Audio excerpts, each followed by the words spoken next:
Hi, good afternoon, everybody, and welcome back to Series 8 of the Climate Pioneers Show. If you're one of our regular listeners, you will know by now that each series we focus on a different topic. And what better way to kick off our first series of 2025 than by interviewing experts from some of the UK's leading climate investors to get their view on the market. I will be asking them for their reflections on 2024, what their predictions are for the market in 2025, and what technologies they are most excited about investing in this year. I will also be asking what advice they would give to founders looking to raise this year. And today, for episode number 1, I am joined by Roberta Franchi, an investment associate at Counteract. Counteract is a fund dedicated to investing in carbon removal solutions. And their portfolio includes innovations from direct air capture, mineralization and biomass through to nature-based solutions such as reforestation and soil regeneration. And they work really closely with technical founders, giving them both the financial support, but also the strategic support that they need to turn their businesses into global self-sustaining businesses. So Roberta, thank you so much for joining me today. Thank you so much for having me, Cherry. I think My pleasure. And a better introduction. Thank you very much. So I've given obviously a quick introduction there to Counteract, but are you happy to kind of add a little bit more context for us around Counteract as a business and as a fund? What do you invest in? What stage? And what is your investment thesis? Yeah, of course. So at Counteract, we're really focused on backing founders that are developing breakthrough technologies within the carbon removal sector. So as you said, that kind of involves anything from purely deep engineered solutions such as direct air capture, but also on the nature-based solution side as well. Within the nature-based solutions, we tend to focus a little bit more around enabling technologies. So a lot of the focus is on MRV, but also any kind of backers around the infrastructure of carbon markets and of carbon removals that will enable the carbon removal market to grow in the future. We invest on a global scale, so our portfolio is about 50% North America, 40% Europe, and 10% rest of the world. And we come in really early, so we like to back companies at the pre-seed and seed stage level, and we have 25 portfolio companies to date. So we really like to kind of give founders the advice, the support that they need in scaling their solutions within this very nascent market. Amazing. And how was 2024 for you as a business? And what was your view of the CDR market in 2024? Talk us through the highlights, the challenges, and perhaps which companies in your portfolio performed particularly well. Yeah, absolutely. I think 2024 was a really exciting year for carbon removal. We saw a large increase in the amount of credits that were purchased. So the market grew over 30%. And compared to 2022, the market actually grew 5 times. So it's really, we went from kind of 2020 where there were virtually no credits being sold to now the market's worth over $1.5 billion on the durable side. When we take into account the nature-based side, it's even greater than that. So that's very exciting.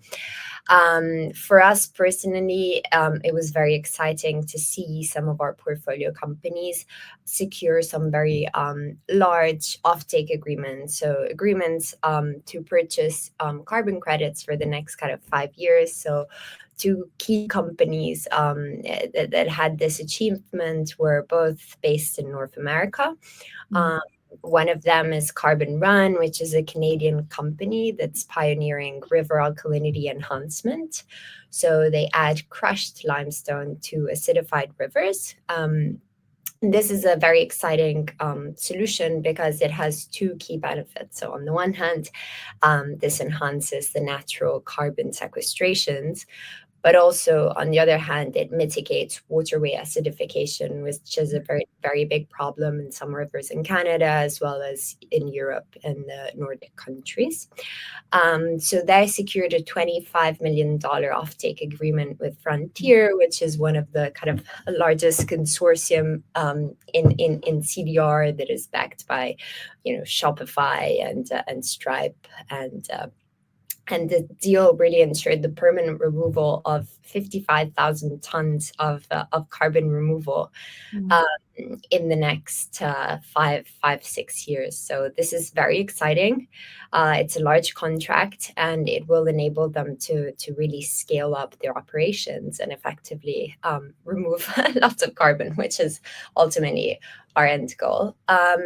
Similarly, another kind of US-based company is Crew Carbon, which is using a kind of similar process but with a slightly different angle. So they're doing permanent carbon removal within wastewater treatment plants. So in this way, they're really leveraging the infrastructure of the wastewater treatment plants, which have really concentrated CO2 in the water. They accelerate the mineral weathering, and they can measure it very effectively. Again, this not only removes CO2, but it also enhances the municipal and industrial wastewater treatment. So it provides benefits to the operators as well. They also secured a very large $30 million offtake agreement, again, with Frontier. So that gives them kind of a line of sight for revenue for the next 5 years, and will really enable them to kind of scale up their operations, going forward. So 2 really big wins, I think. That's really awesome. For the market as a whole. So very, very exciting.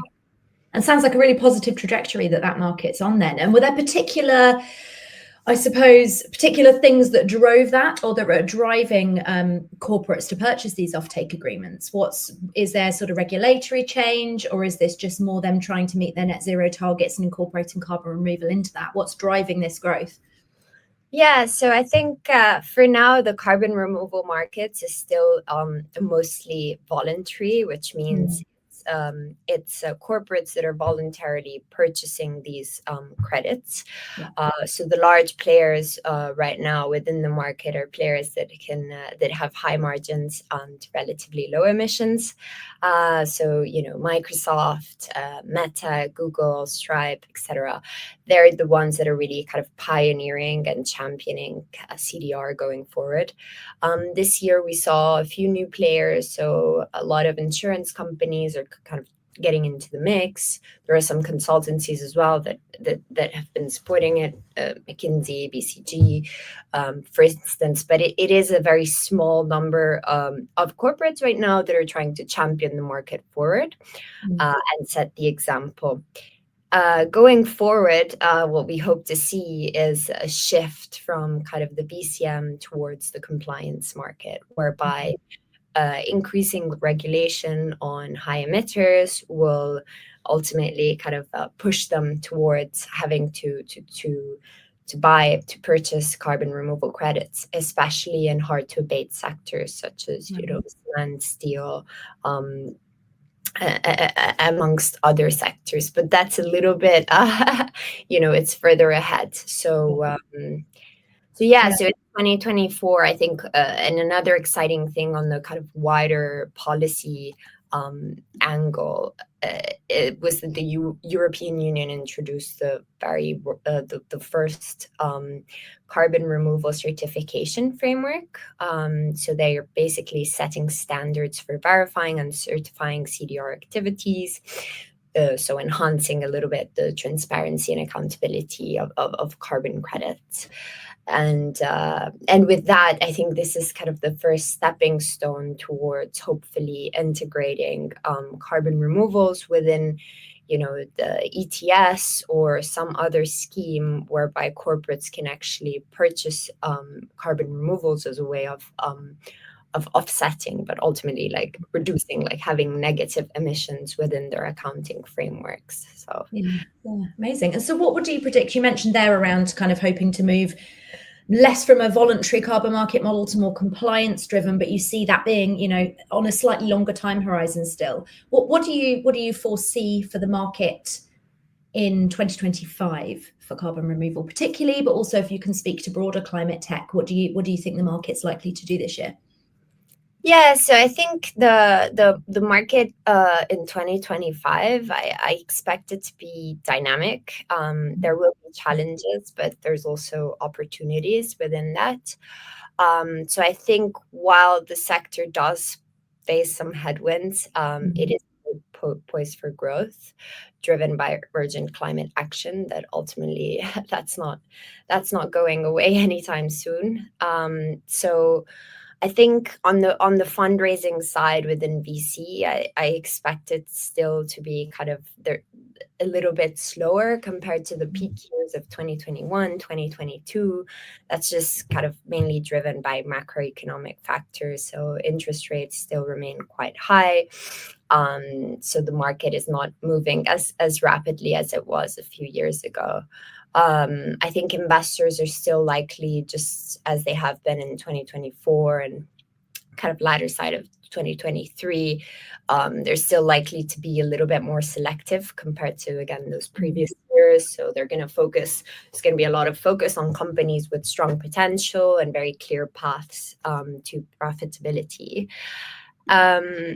On the policy side, of course, I'll talk about the elephant in the room, which, the return of the Trump administration has introduced a lot of uncertainty regarding federal support for climate initiatives. And this, of course, I think will potentially have an impact on investor confidence in US-based climate startups. So we're already seeing, a few startups rebranding to kind of different labels just to keep on having that support. So the rebranding maybe towards defense or other sectors, as the Trump administration does pose a little bit of uncertainty when it comes to the kind of climate tech as a label. On carbon removal specifically, I think, again, the election results cast some doubt on the future of the support landscape that was established through the IRA, as well as, lots of investments from the Department of Energy and the USDA, which manage the majority of the US CDR funding. It is still unclear to what extent the policies will be rescinded, because, as there was strong bipartisan support for them, and 80% of the investment was really earmarked for the red and the swing states in the US. So and the CDR provisions did attract a lot of capital, with BlackRock investing up to kind of 500 million into Occidental Stratus plant in Texas. So we don't know yet. I think could be that there is going to be a shift in that support. Could be not. So we'll see. We'll see where that takes us. Absolutely. And what's particularly important to you? You mentioned there when you were talking about investor confidence and investors perhaps being a lot more, as a result, selective about who they're investing in. From Counteract's perspective, what's really important to you as a fund when you're making investments this year? What particularly do you look for in a founder, in a startup, in a business model that drives you to want to invest? Yeah. Well, I mean, I think what we look for this year is what we've always looked for, and what we'll look for in the coming few years. So we have really 4 key investment criteria within Counteract. The first one is we look for the companies we invest in to be catalytic. So to have a catalytic scale, catalytic potential within the carbon removal market. So really bring something different. And we like to see companies with a line of sight to deliver or enable 0.5 gigaton of CO2e emissions by emissions removal by 2050. So that's a little bit our kind of very high level impact target. We look for diverse solutions that add something impactful to the carbon removal space. But also, very importantly, we look for self-sustaining business ideas. So the companies need to have a route to profitability, need to be self-sustaining, grow. It's not enough just to have impact if there is no kind of financial benefit and self-sustaining aspect to the company. And then the kind of fourth element we look for is really responsive, regenerative pathways. So we have, come across some companies that have a really high carbon removal potential, but then, as a byproduct of their technology, they can produce a high amount of corrosive chemicals that can pose, risks for the environment. So we really like to look at the kind of 360 degree impact from an ESG perspective as well. So those are a little bit the kind of four high level criteria that we look for in startups. Now, are there any particular parts of the CDR landscape that you're particularly excited about this year? Perhaps a new area or one you think that could grow and be significant? Yeah, I think this year we're really prioritizing technologies that go beyond just removing carbon, but that create synergies with high value and carbon negative components. So, some of the ones we have already backed that have these traits, as I mentioned, or Carbon Run or Crew Carbon, but we also have other companies within the kind of construction section, such as Ecolocked or Concrete for Change, where there's a dual benefit in terms of providing carbon removal as well as providing benefits towards having a higher strength in the concrete mix. So additional benefits whereby they're not solely reliant on revenue from carbon credits. So I think more specifically, looking at novel materials that have an element of kind of carbon removal embedded within that's something very exciting.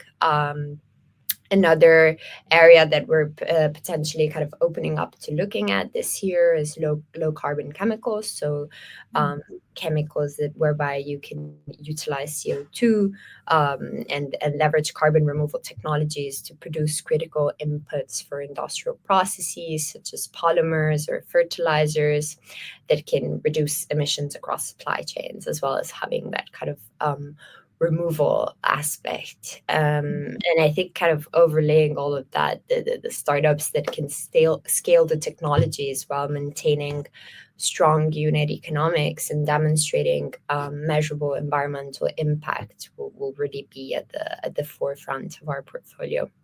Love that. Fantastic. And what advice would you have if there is a founder out there listening to this that perhaps falls within that space, maybe looking to raise this year? What advice would you have for them in preparing for their fundraise about things they need to be mindful of, things they need to address before reaching out to investors? Yeah, I think one aspect that I think sometimes can be a little bit overlooked, especially when you look at deep tech innovations and innovations that maybe require a long time to kind of develop and support and scale, is the role that non-dilutive funding has in the mix. So, on top of kind of VC money, which is a phenomenal way of kind of seeding and supporting businesses as they grow, a really valuable tool can be grants, government funding, etc. And these types of fundings, they require a little bit more time to get into, so it's a little bit of a longer process, but they can be extremely valuable for founders and also a lot cheaper than traditional equity funding. And we've seen, within CDR, kind of at the earlier stage, lots of support coming from these kind of more public institutions or more philanthropic capital.